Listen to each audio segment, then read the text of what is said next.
At this point, I've covered a bunch of groupings of aliens, from the individual series playlists to groups like the Andromeda Galaxy aliens or just aliens that changed Ben's personality. So it's about time we covered what are some of my favourite aliens, both thematically as a group, as well as each of them individually. That and their general purple colour scheme really nicely lines up with the channel's branding. Even if my enjoyment of them individually wavers from series to series, particularly with Frankenstrike, the Anur system aliens are a bunch that really shined in the classic series and only got better and better as the series went on, especially with how they were handled come Omniverse, with their homeworlds being explored much more in depth. So in this video we'll cover their introductions, the plot surrounding their introductions, each individual species from the Anur system, and I'll scatter some tangents and ramblings amongst it all. And then we'll talk about what Omniverse did to elevate everything the classic series did for them, including adding a fifth member and a new species who we'll save for the end of the video. It goes without saying, but for the sake of being thorough, the Anur system aliens are a group of species that broadly resemble classic monsters like ghostfreaked species resembling ghosts, Blitzwolfer species being our werewolf stand-ins, Frankenstrike species resembling Frankenstein's monster. I will be waiting for the mandatory Frankenstein's monster, not Frankenstein's comet, as well as Snarrow and vampire species who resemble mummies and vampires respectively. Getting into the classic series, we've got our introduction to all things Anur, with Ghostfreak who gets a handful of early appearances before the big reveal come Season 2's episode, Ghostfreaked Out, where we find out that Ghostfreak's DNA source, Scare, ended up trapped inside the Omnitrix due to the fact his species' consciousness exists within every strand of their DNA. It's not revealed in series, but turns out Ghostfreak was incidentally added to the Omnitrix since the Scare possessed a member of Wildvine species while their DNA was being sampled for the Omnitrix. Anyway, from here we get Ghostfreak escaping the Omnitrix, revealing his true form, and we end the episode with Ben exposing him to sunlight, killing him for the first time. I've covered this episode and Ghostfreak a number of times now, but I never really get sick of it. He's a standout part of the classic series playlist of aliens and sets himself apart so much from other transformations with how there's a sentient being trapped in there. From there we get a bit of a reprieve before we get introduced to our next entry in this list in Blitzwolfer or benwolf, with the appropriately named Season 3 episode, Benwolf. And this is a real standout episode for me. Always has been since first watching it in 2007. Starting off with a flash of purple lightning, we get the introduction of the Leboan who's been mistaken for the Navajo werewolf or the Enel Dushi, being introduced at a point in the series where you might not assume every oddity is an alien. From there we get a few confrontations with the werewolf and it scratches the Omnitrix, not only giving us the introduction to our next Anur system alien, but also our first look at the DNA acquisition sequence. Following that we get this fantastic episode with Ben slowly transforming into a werewolf himself, with the characters and us as an audience questioning if Ben will be stuck as a werewolf from here on out. And to no huge surprise, if it isn't your first viewing in 2007, the werewolf turns out to be an alien, and him scratching the Omnitrix leads to this very much once-off style of transformation. I've always come to the conclusion that this is very much a result of the Omnitrix being a prototype at this point in the series, and this is some kind of bug or malfunction. We get a bunch of great action sequences, both with Ben as Wildvine and Ben as now Benwolf or Blitzwolfer versus the werewolf, and they are both series highlights. As far as moving the plot forwards and not solely focusing on the alien, the werewolf has been going around the place stealing equipment from a radio tower and so on. In episode, the locals believe this is the Navajo werewolf being bothered by technology ruining its sacred ground. In actuality, and in the final moments of the episode, we see it's been building something from the stolen equipment. Moving on, we've got what almost feels like a second part in this Monster of the Week style method to introduce us to Anur aliens, with the introduction of Snarrow, or at the time Ben Mummy's DNA source, with the Mummy.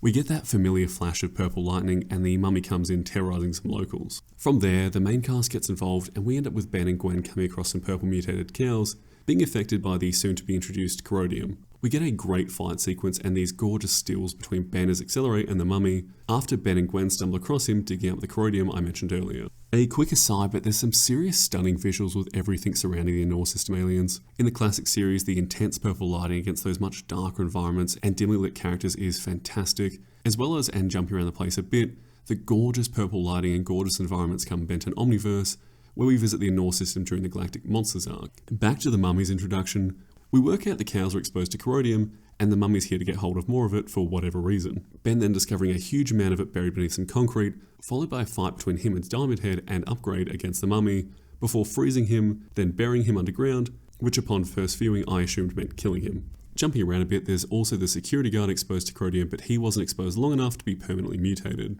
That and the Mummy touches the Omnitrix being scanned himself, resulting in Ben's Snarrow transformation.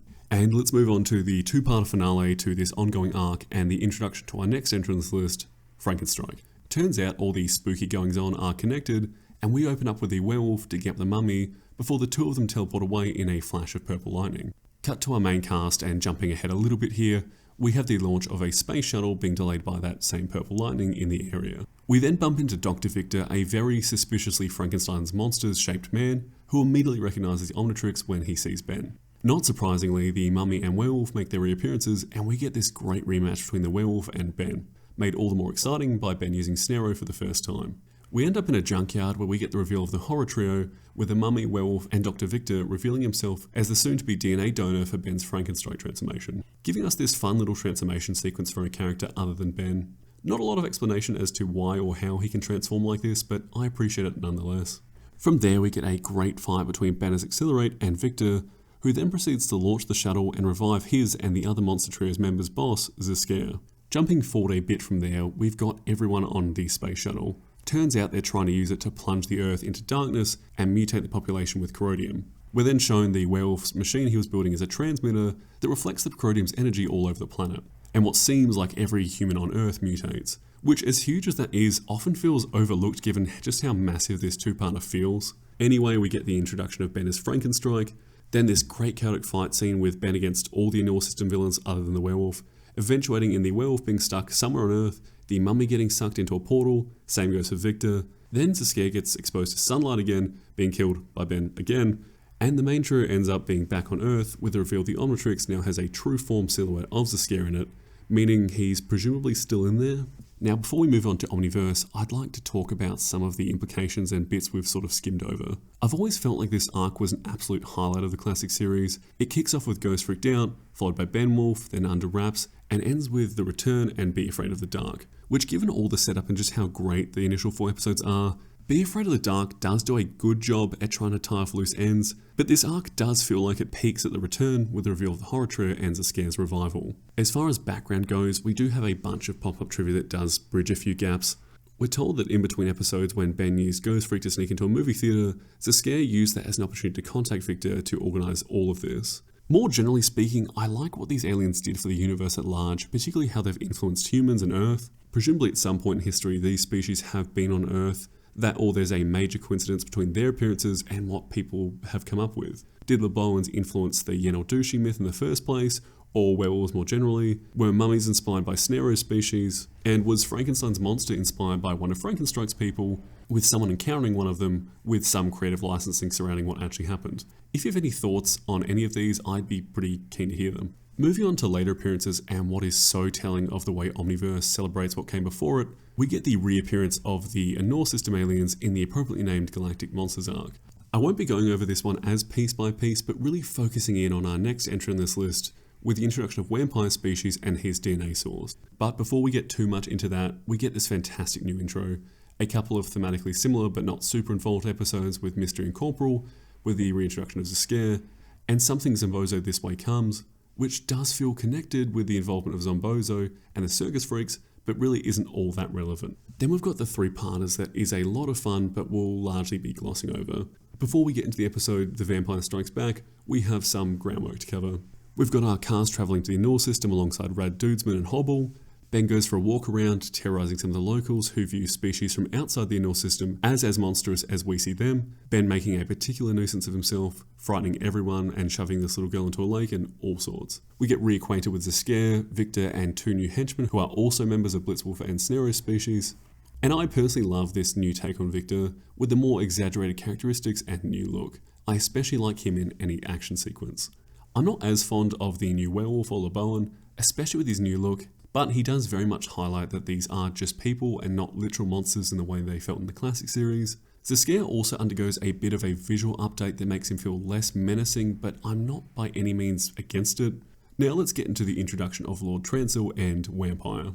Zeskare uses this artifact, the Alpha Rune, to revive a long-dead member of the Vladat species called Lord Transil. Though Dr. Victor isn't too thrilled by this idea, seeing as Vladats are the predator species of his people. Anyway, he's revived now, and immediately goes to feed off of Victor and the new mummy before Zeskare uses his ghost abilities that make him pretty much immune to any Vladat ability to defeat him and get him on side for his new plan to use an army of Vladats to take over the universe. It's important to note that Vladats have sort of 2 forms of mind control. One feels like a traditional eye-based hypnotism, and the other comes in the form of these little bat guys they can shoot out and attach to victims' foreheads to fully control them. This eventuates in a confrontation between Ben and the gang with Lord Transil's a scare and the others before Transil controls the whole town along with Ben's allies. With that, the Omnitrix unlocks Vampire, who feels astronomically stronger than a lot of the other Omnitrix transformations. Ben then goes on to control the scare's minions, and we get some really fun antics, eventuating in Dr. Victor actively choosing to aid Ben against Flatheads. Ben is atomics then burning the scare to a crisp before Dr. Victor puts Lord Transil in a box, just in range enough of the sun to not totally burn him, but close enough to keep him very uncomfortable. Before we fully wrap things up, I've always found it odd that despite his appearance and involvement earlier in this arc, Topik isn't an Anur system alien. I feel as though he nicely slots in amongst the others, especially with the parallels between him and Ghostfreak with the terrorizing Zombozo. Disregarding that, I was so thrilled they chose to bring back and explore the Anur system aliens in Omniverse, especially going as far to have a whole arc dedicated to exploring their home. If you've made it this far into the video and aren't subscribed, please consider doing so. And at time of recording, we've just hit 10,000 subscribers, and I'd like to say thank you for that. I feel so incredibly lucky to have reached this milestone, and whether you're subscribed or not, I appreciate you being here. Thanks for watching.